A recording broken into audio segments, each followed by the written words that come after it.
Hi friends.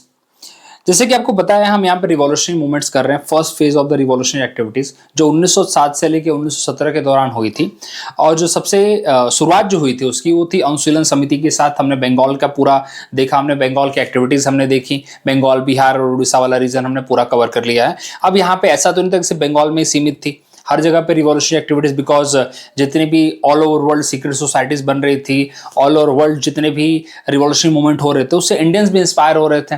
वो भी देख रहे थे कि ऑल ओवर वर्ल्ड क्या हो रहा है। तो जो इंडिविजुअल हीरोइज्म है वो सब जगह पे था, वो सिर्फ यहीं पे तो था नहीं बंगाल में। इसलिए यहाँ पे देखते हैं महाराष्ट्र में क्या हुआ, पंजाब में क्या हुआ, और फिर आउटसाइड इंडिया क्या हुआ। आउटसाइड इंडिया में बहुत सारे ऐसे ऑर्गेनाइजेशन थे जो इंडिया के लिए काम कर रहे थे। ठीक है, तो उसकी शुरुआत पहले महाराष्ट्र से करते हैं। महाराष्ट्र भी अपने आप में एक इंपॉर्टेंट प्लेस रहा है रिवॉल्यूशनरी एक्टिविटीज के लिए, और बहुत सारे क्वेश्चन हमें देखने को मिलते हैं यहाँ पे एग्जाम में।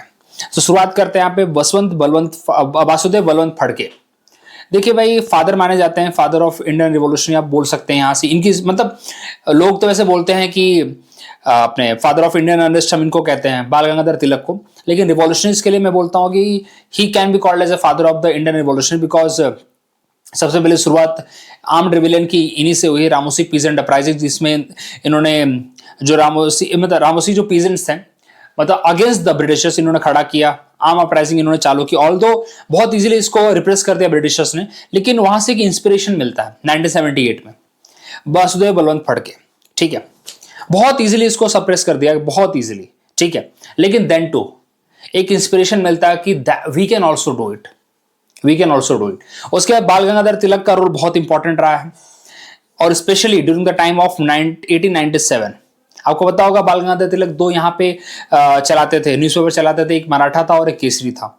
मराठा जो इंग्लिश में था, केसरी जो मराठी में था, जिसके अंदर वो इंसिडेंट्स को डिस्क्राइब किया करते थे, और साथ ही साथ उन्होंने वो भी स्टार्ट किया था, आपको बता दूं मैं, तिलक जी ने शिवाजी महाराज की जयंती और गणेश फेस्टिवल, ये दोनों स्टार्ट किया था। वैसे अब यहाँ पे एक चीज और बताना चाहता हूं आपको मैं, इन्हीं के द्वारा, ये देखो, ये पर्पस जो था यहाँ पे, पर्पस अब ये था यहाँ पे कि लोगों को गैदर किया जाए, लोगों के अंदर एक ना फीलिंग लाए, एक मतलब मास गैदरिंग हो, लोग आके एक दूसरे से मिलें और कनेक्शन बिल्ड हो, ये सब चीजें वो चालू करना चाहते थे, इसलिए इन्होंने ये सब चीजें चालू की थी। केसरी और मराठा तो आपको पता ही है, दो न्यूज़पेपर उन्होंने चालू कर रखा था। और पर्पस क्या था, जितने भी रिवॉल्यूशन थे यंग, उनको मोटिवेट करना। यहाँ तक कि जो वीर सावरकर थे वो भी काफी ज्यादा इनसे इंस्पायर्ड थे, काफी कनेक्टेड भी थे इनसे। ओके, और जो चापेकर ब्रदर्स थे उन्होंने भी काफी बड़ा इंस्पिरेशन ड्रॉ किया था बाल गंगाधर तिलक से, उनकी कविताओं से। जो उन्होंने कविता लिखी थी कि अजमल खान को कैसे शिवाजी महाराज ने मारा था, उसके ऊपर उन्होंने पूरा नरेशन दिया था, और उसी से इंस्पायर होके चापेकर ब्रदर्स ने, दामोदर एंड बालकृष्ण चापेकर, उन लोगों ने रैंड को मारा था। Who was Rand? Rand was a plague commissioner of Poona, और साथ ही साथ एक और ऑफिसर लेफ्टिनेंट आयरेस्ट, इसको मारा था। क्योंकि देखिए चापेकर ब्रदर्स ने क्यों इसलिए मारा था, बिकॉज 1897 में प्लेग हिट हुआ था पुणे में, और बहुत ही दयनीय स्थिति हो रखी थी। उस केस में एज अ गवर्नमेंट ऑफिशियल की ड्यूटी ये होती है कि वहां पे मतलब लोगों को मतलब जितनी हेल्प हो सके वो की जाए, करेक्ट, लोगों को प्रॉपर हेल्प दिया जाए, ना कि उसमें उनका एक्सप्लॉयटेशन किया जाए। लेकिन जो रैंड था उसने प्रॉपर लोगों को एक्सप्लॉइट किया वहां पे, रादर देन हेल्पिंग देम, बहुत बुरी तरह से ट्रीटमेंट की। तो उसके चक्कर में आके वहां के जो लोग थे काफी ज्यादा हताश हो गए, बोले कि ऐसी कंडीशन में ब्रिटिशर्स के अंदर कोई मानवता नहीं है, कोई ह्यूमैनिटी नहीं है। तो फिर उन्होंने जो सीनियर ऑफिसर थे, जो वहां का कमिश्नर था बेसिकली, उसको टपका दिया, रैंड था, और दूसरा जो था लेफ्टिनेंट आयरेस्ट, उसको यहाँ पे टपका दिया। सीधी बात, ये एग्जाम में काफी बार पूछा हुआ है। ठीक है, और इसके उन्होंने जो इंस्पिरेशन ड्रॉ किया था वो यहाँ पे तिलक जैसे ही ड्रॉ किया था। अगला विनायक दामोदर सावरकर, इसके ऊपर तो मतलब कितने पीवाईक्यू पूछेंगे, क्या बोलूं आपको मैं। विनायक दामोदर सावरकर या वीर सावरकर जिनको हम कहते हैं, जिन्होंने सबसे पहले सेटअप किया था मित्र मेला यहाँ के भगूर गांव में। भगूर गांव देखो यार, मेरे घर से पीछे ही है। ठीक है, भगूर गांव, भगूर विलेज, देवलाली, नासिक, वहां पे इन्होंने सेटअप किया था। लोग वैसे नासिक ही बोलते हैं, लेकिन उनका गांव पहले भगूर में था। अभी मतलब बाद में उनकी फैमिली पुणे शिफ्ट हो गए, अभी तो वहां पे कोई रहता नहीं, बिकॉज उसको एक यहाँ का स्टेट धरोहर बना दिया गया है। ओके, यहाँ पे टूरिस्ट आते हैं घर को देखने के लिए उनके उनके जब सावरकर मूवी की थी अपने रणदीप हुड्डा ने, तो भी आया था देखने के लिए उनके घर को, ठीक है। लेकिन उन्होंने इंस्पिरेशन किससे ड्रॉ किया था? मैजिनी की यंग इटली, ये भी सीक्रेट सोसाइटी जो यूसुफ मैजिनी ने अपने इटली में बनाई थी, तो उसी से इन्होंने इंस्पिरेशन ड्रॉ किया था और मित्र मेला सेटअप किया था। काइंड ऑफ सीक्रेट सोसाइटी थी और वही उन्होंने कंटिन्यू किया। बाद में उन्होंने अभिनव भारत बनाया पुणे में जाके, और इनके जो भाई थे वो भी इसके साथ यहाँ पे मिले हुए थे। और इन्हीं के ग्रुप का एक मेंबर था अनंत कन्हेरे। किधर गया? अनंत लक्ष्मण कन्हेरे, जो मित्र मेला से एसोसिएटेड था, जिसने एएमटी जैक्सन को एसेसिनेट किया था। अनंत कनेरे के नाम पे यहाँ पे ग्राउंड है नासिक में, अनंत कनेरे मैदान करके, उसको गोल्फ क्लब कहते हैं। वहाँ पे आई थिंक अभी रिसेंटली रणजी मैच भी हुआ था। रणजी मैच होते हैं कभी कभी वहाँ पे, तो एक मैच तो मैं ही देखने गया था वैसे 2017 में। अभी रिसेंटली भी एक मैच हुआ था वहाँ पे। तो अनंत कनेरे ग्राउंड है यहाँ पे। तो हुतात्मा अनंत कनेरे, यस, हुतात्मा अनंत कनेरे मैदान लिखा है वहाँ पे, ठीक है। तो उसने एएमटी जैक्सन को मारा था, जो कि कलेक्टर, उसका आखिरी दिन था वैसे, जैक्सन का आखिरी दिन था, उसको फेयरवेल दिया जा रहा था। वो मूवी जैसा देख रहा था, उसमें पार्टी वोटी चल रही थी।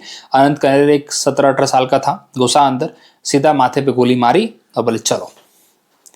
तो चलो मतलब उसके बाद तो उसको फांसी की सजा हुई। लेकिन ऐसे एक्ट इन्होंने किए हैं। बोलते हैं इंडिविजुअल हीरोइज्म ऐसे ही होता है, एक तरह से डर पैदा करना कि भाई इंग्लिश के अगेंस्ट, मतलब इंग्लिश हमसे खौफ खाएं, मतलब ऐसे एक्टिविटीज इन्होंने प्रमोट की। The killing was a part of the larger conspiracy to overthrow the British rule through armed revolt. 38 people arrested, including Savarkar and his brother. इसके अंदर involved because मित्र मेला के साथ ही वो भी associated था। Savarkar recognized as the brain and the leader, sentenced to transportation for life and property forfeiture. Of course इनको jail भेज दिया गया था उसके बाद। लेकिन एक इंपॉर्टेंट एक्ट था जो हुआ था, इसको आप भूलेंगे नहीं, एग्जाम में आता है, काफी बार आ चुका है यहाँ पे, ठीक है। उसके बाद यहाँ पे हम बात करते हैं मतलब Savarkar after that I think he went to the UK भी चले गए थे सावरकर तो। लेकिन I think sorry wait, Savarkar उस टाइम यूके में ही थे जब इवेंट हुआ, तो उसके बाद वहां पे उनका ट्रायल हुआ और वहां से उनको भेजा गया था। फिर ऐसा कहानी है वो। चलिए फिर अब यहाँ पे बात करते जरा हम कुछ क्वेश्चंस कर लें। विच of the following was not a revolutionary? देखो खुदीराम बोस, प्रफुल्ला चाकी तो आपको पता ही है, मुजफ्फरपुर कॉन्स्पिरेसी केस, ठीक है, जिसके अंदर इन्होंने मुजफ्फरपुर के जज जो था किंग्सफोर्ड, उसके ऊपर बम फेंकने की कोशिश की थी, लेकिन नहीं, मतलब सक्सेसफुल नहीं हो पाए थे। तो उसमें खुदीराम बोस, प्रफुल्ला चाकी ने तो खुद को गोली मार ली थी, खुदीराम बोस को यहाँ पे फांसी की सजा हुई थी। वासुदेव बलवंत फड़के जो कि महाराष्ट्र के थे, रामोसी इज एंटरप्राइजिंग। तो सुरेंद्रनाथ बनर्जी एक रिवॉल्यूशनरी नहीं है, although he is a freedom fighter, no doubt in that, बहुत बड़े फ्रीडम फाइटर हैं सुरेंद्रनाथ बनर्जी, काफी काम किया है, लेकिन एज ए रिवॉल्यूशनरी वाला जो रोल होता है वो इन्होंने नहीं निभाया। Who among the following was associated with the Nashik conspiracy case? कभी भी नासिक कॉन्स्पिरेसी केस आए तो दिमाग में रखिए कन्हेरे, मतलब इन शॉर्ट कन्हेरे भी लर्न कर सकते हैं आप, नहीं तो अनंत लक्ष्मण कन्हेरे, एएल कन्हेरे। तो मेरे को तो भाई पूरा ही नाम याद है, आप वैसे तो ऑल ऑफ द बो, सॉरी फिर ऑल ऑफ द बो होगा, बिकॉज अगर आए ऑप्शन में तो कन्हेरे तो है ही यहाँ पे, लेकिन अगर देखा जाए तो वीडी सावरकर, गणेश सावरकर, ये सब लोग हैं यहाँ पे, बहुत सारे और लोग इन्वॉल्व थे, लेकिन ये दो तो ब्रेन थे उसके पीछे, ब्रेन मतलब इन्हीं का ब्रेन चाइल्ड था वो, ठीक है। Vasudev Balwant Phadke is known for which of the following? Peace and uprising in the Ramosi. He organized Ramosi peace and uprising against the British. Which organization was founded by? ये तो बहुत बार exam में पूछा गया है कि मित्र मेला या फिर Abhinav Bharat society, this is the setup, okay. The killing of Rand and the Ayerst by Chapekar brothers was related to, तो देखिए प्लेग एडमिनिस्ट्रेशन अट्रॉसिटीज, क्योंकि उसको लाया गया था कि प्लेग को कंट्रोल करे, लोगों को मैनेज करे, बहुत सारी चीजें थी उसके टास्क, लेकिन वो बहुत ही मिसमैनेजमेंट, एक्सप्लॉयटेशन, इनह्यूमन एक्टिविटीज, ठीक है। आप चाहें तो एक बार मूवी देख सकते हैं द मूवीज ऑफ सावरकर, तो एक बार स्टार्टिंग का सीन ही वही है, फिर इसके अंदर चापेकर ब्रदर्स अपने आते हैं और टपकाते हैं उसको, सीधी बात है। Who among the following founded the secret society Mitra Mela? तो देखो मित्र मेला तो यहाँ पे विनायक दामोदर सावरकर सेटअप करते हैं नासिक में, बाद में उसको अभिनव भारत 1904 में पुणे में कर देते हैं वो, ठीक है। The killing of AMT Jackson, ये तो अपना अनंत कन्हेरे है। प्रफुल्ला चाकी अगेन याद रखिए, मुजफ्फरपुर बम केस, दामोदर चापेकर इसके साथ अपने रैंड के साथ एसोसिएटेड है। बग्गा जतीन अपने बालासोर में उनकी मृत्यु हुई थी, ओके, जब वो इंडो जर्मन प्लान जो था जिसके अंदर आर्म्ड रिवोल्ट करना चाहते थे, जो बहुत सारे यहाँ पे रिवोल्यूशनरी ग्रुप थे, इवन गदर पार्टी उसमें इन्वॉल्व थी, लेकिन आखिरकार वो फेल हो गया। And when he went to take all those arms and ammunition, तो उस टाइम पे ब्रिटिश फोर्सेस ऑलरेडी वहाँ पे अवेलेबल थी और गोलीबारी हुई, उसमें हत्या हो गई उनकी। ठीक है, चलिए बाकी तो आप ये तो बहुत ही सिंपल का है। Bal Gangadhar Tilak spread militant nationalism through which of the following? Ganapati and Shivaji festival बिल्कुल, केसरी एंड मराठा के थ्रू तो बिल्कुल कर रहे थे। Formation of home rule league बिल्कुल, देखो होम रूल लीग यहाँ पे डायरेक्ट लिंक तो नहीं है, लेकिन ऑल दो होम रूल लीग में इन्वॉल्व तो थे। होम रूल लीग तो ऑफकोर्स उन्होंने सेटअप किया ही था। ठीक है, नासिक कॉन्स्पिरेसी केस में ऑफकोर्स क्या हुआ, कहां पे भेजा गया? अंडमान भेजा गया था, of course transportation for life to Andaman, because उस टाइम वैसे वो बता दूं आपको मैं, उस टाइम वो ब्रिटेन में थे। ठीक है, ब्रिटेन में गए थे, इंडिया हाउस जो था वहां पे रहते थे वो, इंडिया हाउस जो लंदन में था, Indian home rule society Shyamaji Krishna Verma ने सेटअप कर रखी थी, वहीं पे बहुत सारे रिवॉल्यूशनरी लोग रहते थे, रेडिकल यूथ आते थे वहाँ पे रहते थे और उनको ट्रेन किया जाता था, और बहुत सारे ब्रिटिश के जो बड़े बड़े ऑफिसर्स थे उनको उन लोगों ने वहाँ पे भी मारा है। ठीक है, वो भी हम यहाँ पे डिस्कस करेंगे, लेकिन ये भी बहुत इंपॉर्टेंट इवेंट है। ठीक है, चलिए अब पंजाब में क्या चल रहा था। देखो बेसिक समस्या पंजाब में भी वही थी, ऑल ओवर इंडिया एक ही समस्या थी, इकोनॉमिक्स इम्पॉवरिशमेंट हर जगह हो रखी थी, क्योंकि लोग वहां पे कहीं भी प्रॉस्परस नहीं थे, कहीं भी प्रॉस्परस नहीं थे। तो जितने भी यहाँ पे आप ग्रुप देखोगे, भले वो एक मास मोबिलाइजेशन का टारगेट हो या फिर एक तरह से ब्रिटिशर्स को भगाना हो, आपको हर जगह पे यही एजेंडा देखने को मिलेगा। ठीक है, तो लाला लाजपत राय का रोल है यहाँ पे, लाला लाजपत राय, अजीत सिंह जी, और भी बहुत सारे लोग हैं यहाँ पे, जो कि लाहौर में सैयद हैदर रजा हैं, भाई परमानंद हैं, आगा हैदर हैं, लालचंद फलक हैं, बहुत सारे लोग हैं यहाँ पे, लेकिन यहाँ पे जो इंपॉर्टेंट है वो आपको याद रखना है, लाला लाजपत राय और अजीत सिंह जी। ठीक है, जिन्होंने अंजुमन ई मोइसबन ई वतन, ये इतना इंपॉर्टेंट नहीं है वैसे, बस एक बार पढ़ सकते हो आप लोग, just have a idea, otherwise मैं नहीं बोलूँगा बहुत ज़्यादा इंपॉर्टेंट है। ठीक है, और बाकी इन्होंने भाई अदर लीडर क्या है, आगा हैदर, सैयद हैदर रजा, भाई परमानंद, एक पोएट थे लालचंद फलक, तो बस इन्हीं लोगों से इतना पता रखिए बस, बाकी हमें ये सब, they all were active in the स्वदेशी मूवमेंट, जैसे ही स्वदेशी मूवमेंट यहाँ पे खत्म होता है, हमें देखने को मिलता है कि कहीं ना कहीं इनकी जो एक्टिविटीज थी वो रुक जाती हैं, क्योंकि या तो कितनों को उठा के जेल में डाल दिया जाता है, कितनों को उठा के यहाँ से डिपोर्ट कर दिया जाता है इंडिया से, ये सब चीज़ें हमें देखने को मिलती हैं। और पंजाब में भी उसके बाद हमें देखने को मिलता है कि बहुत सारे जो लोग हैं जो आउटसाइड इंडिया जाते थे, कनाडा हो गया, अमेरिका हो गया, and there they started setting up the organisation, and from there they started governing it, from they started spreading it, ये सब चालू करते हैं। फिर स्पेशली पंजाब के लोग बहुत ज़्यादा जाते हैं कनाडा में, यूएसए में, वहाँ से एक्टिविटीज़ उनकी चालू होती है। ठीक है, चलिए अब यहाँ पे दो तीन चीज़ अब देखो, ये तो आपको पता ही है वैसे, जैसे यहाँ पे ऑलरेडी मैंने बता दिया था कि रास बिहारी बोस, जो कि हार्डिंगे के ऊपर बम फेंकने के अंदर रिस्पॉन्सिबल थे, मतलब ब्रेन चाइल्ड उन्हीं का था, ऑल दो उसके अंदर 3 अलग लोगों को पकड़ा गया था, लेकिन ब्रेन चाइल्ड जो था इन्हीं का था, रास बिहारी बोस का था। समहाउ वो एस्केप कर गए थे और वहाँ से निकल के वो सीधा चले गए थे जापान। और 3 लोग कौन से थे जिनको पकड़े गए थे? वो थे बसंत कुमार बिस्वास, आमिर चंद और अवध बिहारी, 3 लोग थे। बहुत बार एग्जाम में पूछा हुआ क्वेश्चन है वो। ठीक है, बग्गा जतीन आपको जैसे बताया मैंने, और रास बिहारी बोस आपको बताऊं, he was also associated with a Ghadar party, एक गदर पार्टी के साथ भी एसोसिएटेड रहे हैं, प्लीज इस बात को भूलिएगा मत। रास बिहारी बोस का बहुत important role, he was also associated with the Anushilan Samiti. ठीक है, अनुशीलन समिति के साथ भी एसोसिएट थे, गदर के साथ भी एसोसिएट थे, और अलॉन्ग विद दैट बहुत सारे और भी रिवॉल्यूशनरी एक्टिविटीज, रिवॉल्यूशनरी ग्रुप साथ में आते हैं, और पर्पस वही होता है यहाँ पे कि आर्म्ड रिवॉल्ट करना है, ऑल इंडिया पैन इंडिया करना है। लेकिन अगेन प्रॉब्लम वही है कि फेल हो जाता है जब बग्गा जतीन जाते हैं, यहाँ पे आर्म्ड एम्यूनिशन लेने के लिए from at the Balasore coast Orissa, वहीं पे मतलब बिट्रे कर दिया गया होता है किसी के द्वारा, ऑलरेडी वहां पे फौज मौजूद होती है और उनके ऊपर गोलीबारी कर दी जाती है। ठीक है, चलिए अब यहाँ पे बात करते हैं अराउंड द वर्ल्ड क्या क्या चीजें हो रही थी, जो इंडियंस कहाँ कहाँ बैठ के क्या क्या इंडिया के लिए कर रहे थे, बहुत ज्यादा इंपॉर्टेंट है। सबसे पहले India house in London, very very important, multiple PIQ से पूछे गए। श्यामाजी कृष्ण वर्मा वहां पे थे, जिनका मोटो क्या था, सुन लो, मोटो क्या था कि वहां पे प्लान ये था कि बहुत सारे इंडियन रिवॉल्यूशनरीज जो रेडिकल स्टूडेंट्स हैं उनको वहां पे भेजा जाएगा, समहाउ बुलाते थे वो, वहां पे उनको एक तरह से ट्रेनिंग की दी जाती थी, और पढ़ाई ऑल उन्हीं को बुलाया जाता तो काफी अच्छे होते थे, सही बताऊं तो जो पढ़ने में भी अच्छे होते थे, बिकॉज वहां पे किसी किसी कॉलेज में एडमिशन लेते थे वो लोग, और वहां पर्टिकुलर उस जगह पे रहते थे, हॉस्टल मिलता था वहां पे उनको रहने के लिए, and from there they take part in the revolutionary activities, ठीक है।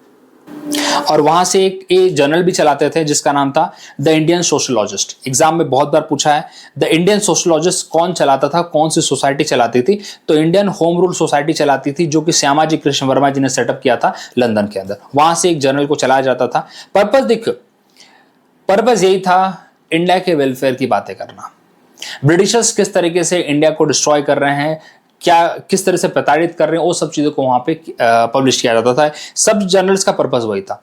अब यहीं से एक बंदा निकलता है जिसका नाम है मदन लाल ढींगरा। ध्यान से सुनिए, मदन लाल ढींगरा।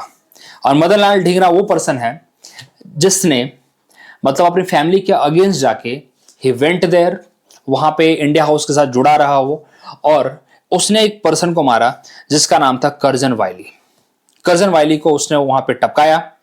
और सही बताऊं, कर्जन वाइली के बाद जब कर्जन वाइली को उसने 1909 में टपकाया मदन लाल ढींगरा ने, उसके बाद देखने को मिलता है कि इंडिया हाउस के ऊपर क्रैकडाउन होता है ब्रिटिश फोर्सेस का। साथ ही साथ सावरकर को तो भाई ट्रांसपोर्टेशन फॉर लाइफ अंडमान में भेज दिया जाता है because of the Nashik conspiracy के। सब वही बताया ना, उस टाइम पे वो अपने सावरकर भी इंडिया हाउस में ही थे, सावरकर भी इंडिया हाउस में थे, और ये बंदा भी था वहीं पे अपना मदन लाल ढींगरा। और मदन लाल ढींगरा ने गया था वो और एक और बात बताना चाहता हूं, मदन लाल ढींगरा की फैमिली के बहुत अच्छे रिलेशन थे कर्जन वाइली की फैमिली के साथ। सुनिए इस बात को, मदन लाल ढींगरा की आई थिंक फादर डॉक्टर थे, भाई भी डॉक्टर थे, मतलब काफी बहुत अच्छे रिलेशन थे अंग्रेजों के साथ। They were actually the pro British family. और मदन लाल ढींगरा जब वहां पे जाता है, कर्जन वाली से मिलता है, तो कर्जन वाली बहुत उसे प्यार से ग्रीट करता है, बोलता है अरे ये तो मेरे दोस्त का बेटा है, ऑल दीज थिंग्स। लेकिन उसे नहीं पता कि भाई ये वाला बंदा ऐसा नहीं है, भले फैमिली कैसी भी हो, ये बंदा ऐसा नहीं है। और सीधा माथे पे ठोकता है। और सच बताऊं, लाइक मैंने काफी क्लिप्स देखे हैं इसके ऊपर, काफी चीजें पढ़ी हैं मदन लाल ढींगरा के ऊपर। उनकी फैमिली ना ओपनली आती है और बोलती है कि हम इस पर्सन को डिसोन करते हैं, हमारा इससे कोई नाता नहीं है। और इंडियन गवर्नमेंट ने आई थिंक आज तक मदन लाल की ढींगरा की आज तक समाधि वहीं पे है, आज तक वो आ नहीं पाई। आप नेट पे सर्च कर सकते हैं मदन लाल ढींगरा की। उधम सिंह की भी आई थिंक वहीं पे है कि आगे वो नहीं पता मुझे, लेकिन ऐसे रिवॉल्यूशन जिन्होंने वहां पे जाके भी मतलब यार बड़े से वहां पे जाके गोली मार के आना कोई बहुत बड़ी बात है यार, ठीक है उस टाइम पे। आज की बात छोड़ दो, आज तो बहुत सारी फैसिलिटी अवेलेबल है, बहुत सारी चीजें हो पा रही हैं, उस टाइम पे तो he did that act. So that's why it was very very important.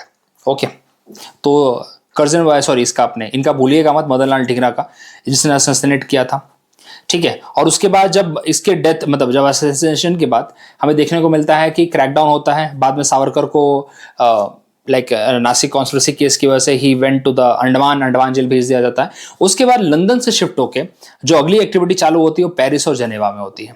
उसके बाद the next centre was the Paris and Geneva. अब वहां पे आपको बता देना चाहता हूं मैं, एक मैडम भीखाजी कामा, और यहाँ पे ना इनके साथ श्यामाजी कृष्ण वर्मा के साथ एक और लेडी थी जिनका नाम था मैडम भीखाजी कामा। वो भी काफी अपना इंपॉर्टेंट रोल प्ले कर रही थी। उन्होंने इंडियन फ्लैग को डिजाइन किया था और 1907 में स्टुटगर्ट में 1907 के स्टुटगर्ट में उन्होंने झंडा फहराया था भारत का पहली बार। एग्जाम में क्वेश्चन पूछा हुआ है। She was the mother of the Indian revolutionaries, madam Bhikaji Cama. She was a private secretary to the Dadabhai Naoroji. दादा भाई नौरोजी भी काफी आपको पता है काफी ज्यादा इंग्लैंड में एक्टिव थे, काफी काम उन्होंने किया है, ठीक है। चलिए अब यहाँ पे एक दो तीन चीज और पढ़ लीजिए जो इंपॉर्टेंट है। मैडम भीखाजी कामा तो आपको बता ही दिया मैंने, she publish the Vande Mataram and all. Ajit Singh भी again he also deported to the England, वहां से काफी काम कर रहे थे वो। एक एग्जाम में क्वेश्चन पूछा जाता है कि वीरेंद्र नाथ चट्टोपाध्याय किस जगह पे एक्टिव थे। तो Virendra Nath Chattopadhyay was working from the Berlin. तो जैसे कि आपको बताया मैंने कि Shyamaji Krishna Varma was active in the London. After that they shift their base from London to Paris and Geneva, and along with him madam Bhikaji Cama was also working. And second person is Virendra Nath Chattopadhyay, he was working from the Berlin. And अब जो चालू हो रहा है that is called गदर। अच्छा, उससे पहले एक और चीज बता देना चाहता हूं मैं, the classes has begun, if you really want to join you can contact me here. चलिए गदर मूवमेंट। एग्जाम में बहुत बार आता है कि गदर मूवमेंट का बेस कहाँ था, हेडक्वार्टर कहाँ था। तो गदर मूवमेंट का हेडक्वार्टर था सैन फ्रांसिस्को। इसका नाम वैसे गदर पड़ा इसलिए क्योंकि वो जो यहाँ पे चलाते थे, अपना न्यूज़पेपर चलाते थे, उसका नाम गदर था। तो based on that the organisation called as a Ghadar movement या गदर ऑर्गेनाइजेशन। ओके, सो इस बात को भूलिएगा मत। और हेडक्वार्टर तो बिल्कुल मत भूलिएगा, हेडक्वार्टर बहुत बार एग्जाम में यहाँ पे क्वेश्चन आ चुका है इसके ऊपर, ठीक है। अब यहाँ पे इसके कुछ इंपॉर्टेंट लीडर्स, तारकनाथ दास, सोहन सिंह बखाना, लाला हरदयाल। लाला हरदयाल का नाम बहुत बार पूछा हुआ है, लाला हरदयाल, ठीक है। इन्होंने मतलब कुछ एक्टिविटीज की थी, आपको बता देना चाहता हूं मैं। जैसे इनके अर्ली सेंटर्स थे स्वदेश सेवक होम वैंकूवर में, यूनाइटेड इंडिया हाउस, बाद में दोनों को मर्ज कर दिया था इन लोगों ने, ठीक है। पर्पस वही था, असैसिनेशन, ओके, रिवॉल्यूशनरी एक्टिविटीज को प्रमोट करना, इंडियन ट्रूप्स अब्रॉड में है उनको मोबिलाइज करना, यही इनकी एक्टिविटीज हुआ करती थी। और भी बहुत सारे यहाँ पे लीडर्स के नाम थोड़ा लिख लो, बहुत इंपॉर्टेंट है। करतार सिंह सराबा जो 18-19 साल का लड़का था, ठीक है। बरकतुल्ला, भाई परमानंद, भगवान सिंह, लाला हरदयाल, रामचंद्र, तो ये बहुत इंपॉर्टेंट लोग हैं, ठीक है। और सबसे बड़ा इवेंट मालूम है इनका कब होता है? कामागाता मारू इंसिडेंट। कामागाता मारू एक शिप है जिसके अंदर 370 पैसेंजर्स थे जो कि वैंकूवर आ रहे थे। कहां से आ रहे थे? सिंगापुर से वैंकूवर आ रहे थे। सारे के सारे मोस्टली पंजाबी थे, उसके अंदर पंजाबी और मुस्लिम थे। उनको यहाँ पे नहीं लिया जाता, वैंकूवर में उनकी एंट्री नहीं दी जाती, ब्रिटिश ऑफिशियल मना कर देते हैं। They were sent to the Budge Budge, that is Calcutta. और कलकत्ता में अगेन, कलकत्ता में बहुत ज्यादा एट्रोसिटीज होती हैं, उनके ऊपर ओपनली गोलियां चलाई जाती हैं और 22 लोग मर जाते हैं, 22 लोग मर जाते हैं। और वही उसी इवेंट को हम बोलते हैं कामागाता मारू इंसिडेंट। और उसकी वजह से जो गदर पार्टी है बहुत ज्यादा नाखुश होती है और वो लोग Kartar Singh Sarabha, Raghubar Dayal Gupta, they came to India and they met Ras Bihari Bose and Sachin Nath Sanyal. किससे मिलते हैं? रास बिहारी बोस और सचिन नाथ सान्याल से मिलते हैं। पर्पस वही होता है, they wanted armed revolt, they wanted armed revolt. एक तरह से पंजाब को बेस बनाया जाता है, लाहौर, फिरोजपुर, रावलपिंडी, इसको एक तरह से बेस बनाया जाता है। और मोटो यही होता है कि ये लोग क्या करेंगे, लोग आर्म्ड रिवॉल्ट करेंगे। बहुत सारे लोग इनके साथ आके जुड़ते हैं, बहुत सारे लोग आके जुड़ते हैं, ठीक है। रास बिहारी बोस अगेन आपको बताया मैंने, ठीक है।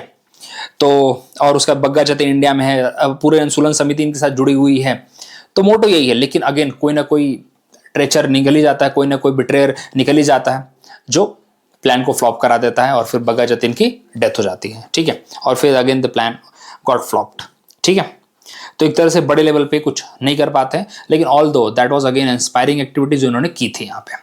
चलिए, बाकी ये लीडर्स के नाम जरा एक सब लिख लेंगे तो that will help you a lot, because exam में कभी कभी पूछ लिया जाता है। लाला हरदयाल तो दिमाग में रह ही जाता है सबके, लाला हरदयाल, करतार सिंह सराभा, भाई परमानंद, रामचंद्र। तो 2-3 और पढ़ लेना, बस पढ़ने की बात है, 1-2 बार पढ़ लोगे तो याद हो जाएगा, ठीक है। चलिए, अब यहाँ पे आपको ये तो कामागाता मारू इंसिडेंट इंपॉर्टेंट ही है। उसके बाद आपको बर्लिन कमेटी बताई थी मैंने, जो कि वीरेंद्रनाथ चट्टोपाध्याय वहां पे एक्टिव थे, ठीक है। Plan for the revolt again वही है, देखिए मैं नॉल ये सब पढ़ लेना एक बार आप, बाकी कुछ नहीं है। एरिया क्या थे? फिरोजपुर, लाहौर, रावलपिंडी, ये सब एरियाज थे उनके। लेकिन again it could not work out. बाद में फिर रास बिहारी बोस जापान चले जाते हैं और Sachin Sanyal he went that transported for the life, okay. अब यहाँ पे देखिए, ये तो उतना इंपॉर्टेंट नहीं है मेरे लिए, बस एक बार रीड कर लो यार बस, क्योंकि इसमें उतना कुछ इंपॉर्टेंट एग्जाम में आता नहीं है। एग्जाम में जरूर आ रखा है, गदर मोमेंट एक सेकुलर मोमेंट था या फिर सिर्फ एक सिख मूवमेंट था। तो दिमाग में रखिए, it was a secular nationalist movement जिसके अंदर हर धर्म के लोग जुड़े थे, ना कि सिर्फ सिख जुड़े थे, ठीक है।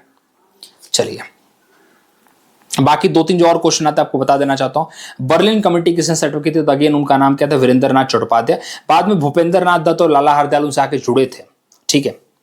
बस इतना से बात दिमाग में रखना है। अगेन पर्पस वही था, इंडियन सेटलर जो अब्रॉड थे उनको मोबिलाइज करना है, वॉलंटियर्स को भेजना है, आर्म रिवॉल्ट करवाना है, इंडियन रेवल, मतलब एक तरह से वही है, आर्म्ड रिवॉल्ट को का मोटो है यहाँ पे, ठीक है। और इंटरनेशनल मिशन इन्होंने भेजे थे बगदाद में, पर्शिया में, टर्की में, काबुल में। इतना इंपॉर्टेंट नहीं है भैया, ठीक है। ये जरूर है कि जेमेरोडियन प्लान जो था उसके अंदर अपना वीरेंद्रनाथ चट्टोपाध्याय इन्वॉल्व थे, क्योंकि वही पर्पस होता है ना कि जर्मनी से क्या आएंगे, आर्म्स एंड एम्युनिशन आएंगे, उसमें काफी ज्यादा इन्वॉल्व थे। बर्लिन कमेटी काफी ज्यादा इन्वॉल्व थी। एग्जाम में डायरेक्टली पूछा हुआ है कि बर्लिन कमेटी किसने सेटअप की थी? तो Berlin committee was setup by the Virendranath Chattopadhyay, ठीक है। चलिए, बाकी उतना कुछ इंपॉर्टेंट यहाँ पे नहीं है।